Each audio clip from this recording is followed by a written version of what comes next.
It starts tonight, game one. And the Celtics, huge midseason turnaround to make it.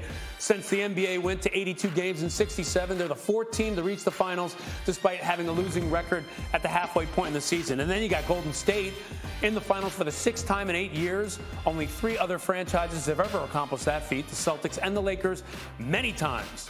And the Jordan Bulls, of course, of the 90s. And one big matchup will be how Defensive Player of the Year Marcus Smart defends Steph Curry. Historically, Curry shoots just 29% with Smart as the closest defender. Only three defenders have held Curry to a worse shooting percentage. And then there's this. One big discrepancy in this series has been handicapping who's going to win. Caesars has the Warriors installed as the favorites, but our BPI gives the Celtics an overwhelming 86% chance to win the series. Now, keep this in mind. The metric has favored the Celtics all postseason as they have them rated as the best team in the league. So let's talk about the moment we've all been waiting for. Vince Carter back with us, JJ Redick right here. And JJ, let's talk about this key matchup, Curry versus Marcus Smart. What concerns do you have with Curry matching up against Smart? Well, his history has shown that Marcus Smart has done a really good job defending Steph Curry. The numbers back that up. And if you look at the Steve Kerr era with the Warriors versus the Celtics have had a lot of success. And some of that early success was also because of Avery Bradley guarding Steph Curry, who's obviously not there. We brought this up a number of times this week. The switching frequency of the Celtics. They were first in the league in the regular season, second in the playoffs. It's not going to just be Marcus Smart guarding Steph Curry. With all that off-ball movement, there will be guys switching on to him, and how he handles those matchups will be important as well. And you mentioned it right there, especially the off-ball movement with Curry. You got to watch him at all times. There's going to be a lot of switching. Vince, how do you see this playing out? I mean, it's echoing what JJ said. I for sure see a lot of switching because of how Golden State plays. They play the pick and roll. They use the pick and roll. They utilize it at a high volume and efficiency, and they love to run. I'm about to say JJ. What's up, JJ?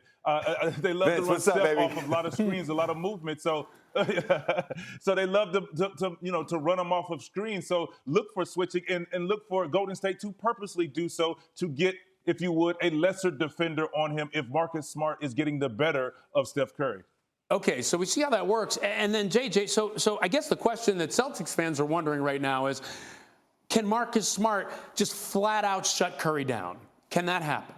And I know you say there's going to be the switching and it's a team concept. I get that. But if it's his primary responsibility, will he shut him down? Well, look, it's interesting to think about the different ways that the Warriors use Steph Curry. Obviously, with the off-ball movement, the cutting, the screening, they use him in direct pick and roll as well. So a thing to watch as this series progresses is how much they're switching those pick and rolls. Al Horford has been phenomenal as the switching defender throughout the year. Of the guys big guys who have guarded over 500 possessions, he leads the league in points per possessions allowed. Like, he's really good at that.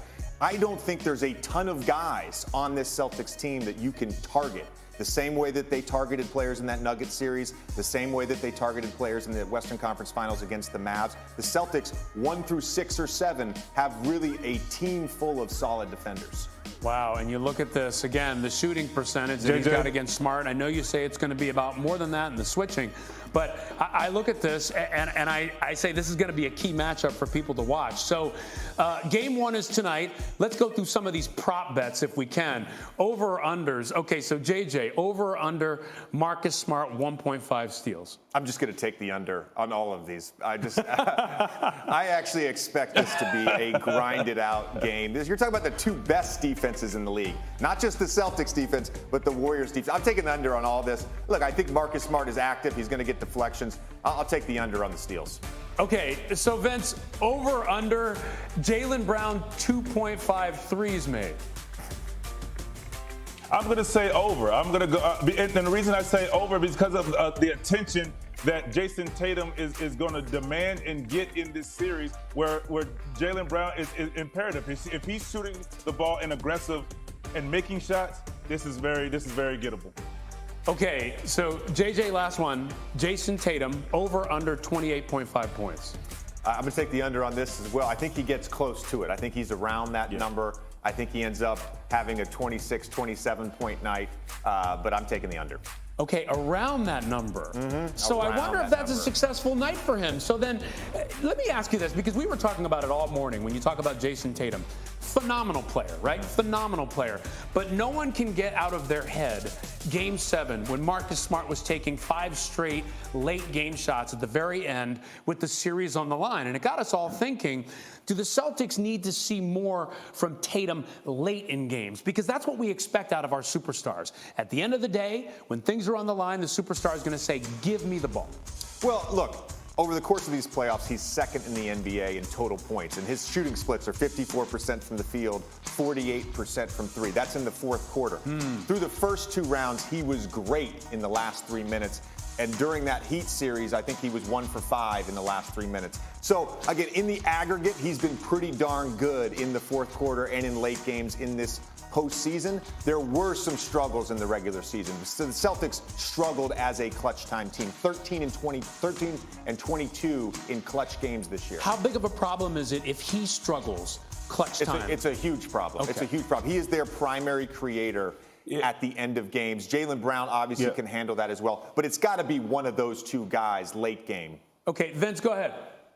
And JJ, real fast. And if he's turning the ball over, they're in trouble as well. I mean, because you're now putting the Golden State in situations where they're in transition, getting all the 3-point shots or easy layups that they want. You look for Golden State to try to shrink the floor. I mean, you're going to see both teams try to shrink the floor to really narrow the gaps. And for Jason Tatum, it's attack mode mentality for him, because when he's in attack mode and making the right decision, it doesn't always mean shoot the ball. It just means attack to draw the defense and find your guys and create easier shots for his team. That's when I think he's at his best. And sometimes the numbers won't show that he's being aggressive because of, like you said, shot attempts sometimes. But if he's getting in the paint, getting guys wide open shots who are capable shooters and can make shots, that is a win for Boston as well. Vince, I think you bring up a great point here, and that's turnovers. I think that's one of the keys to the series for both these teams. You're talking about, again, the 2 best defenses in the league. Both these defenses can weather off shooting nights. We saw that in the Heat series in Game 4 when Boston didn't shoot well but only turned the ball over 9 times. If these teams turn the ball over, and the Warriors as well can get careless with the ball, and we saw in that Heat series, Jaylen Brown and Tatum have high turnover games, like that's where you lose the basketball game. They just need to get good shots and be patient. They can withstand off shooting nights because that defense is so good, both these teams. And guys, let me just ask this question. And Vince, I'll ask this of you. I still find it interesting. Can we pop up that graphic again, comparing Smart to Tatum late in games and who's taking the shots? Because this is critical when you think about it. I think that when fans are looking at these matchups, and look at that, Smart taking more than Tatum in the final 3 minutes of the fourth quarter this postseason. I think when fans think about superstars, they think they're demanding the ball at the end of the game. I know the Celtics are a team that's very deep, but still, Smart taking all these shots leads me to believe that at the end, they're deferring to him a little bit. Now, that might be wrong, but give me your sense of what you think about that and whether or not that will fly against the Golden State Warriors in the finals. Well, Ryan, understand, superstars want the ball in their hands to make the play that is available, or the best play. And then some superstars want the ball in hand, so they're going to shoot it regardless if there's a double or triple team. We know some, and it's very capable. But I want the ball in my superstars' hands to make the right play. And that number, if I'm Golden State, I'm gonna shade a little to Tatum to allow Marcus Smart to shoot shots. It's kind of dictated off of defenses. We know going in who we want to take shots. We know who we want to live with in situations, as far as if we're going to lose this game, it's because we said such and such can have a great night. So I think it's just situations where I don't care what the situation is. Let's get the ball into our stars' hands, and then we'll live with the result from there, thinking and hoping he'll make the right play. Sometimes it's going to take a tough shot. He's going to get a great shot for himself, or he's going to get an open shot for someone else. That is important in my mind, is that your superstar is able to create open shots and open looks for other players.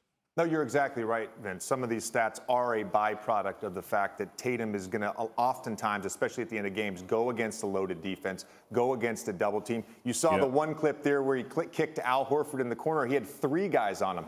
And sometimes out of that, right, it's a swing. All of a sudden, it's late in the shot clock. You don't have time to get the ball back to your star player. And that's where you see Derek White shooting a floater or Marcus Smart shooting that three. Like, that's just a byproduct of putting so much defensive attention on star players. Okay, I think of this because I'm reminded of LeBron early in his career, when all the argument against him was, you're passing it too much. You're the superstar. You should be taking the shot. But you bring up a great point. Sometimes there's not enough time to get the ball back, and you got to do what you can do. It'll be interesting to see how this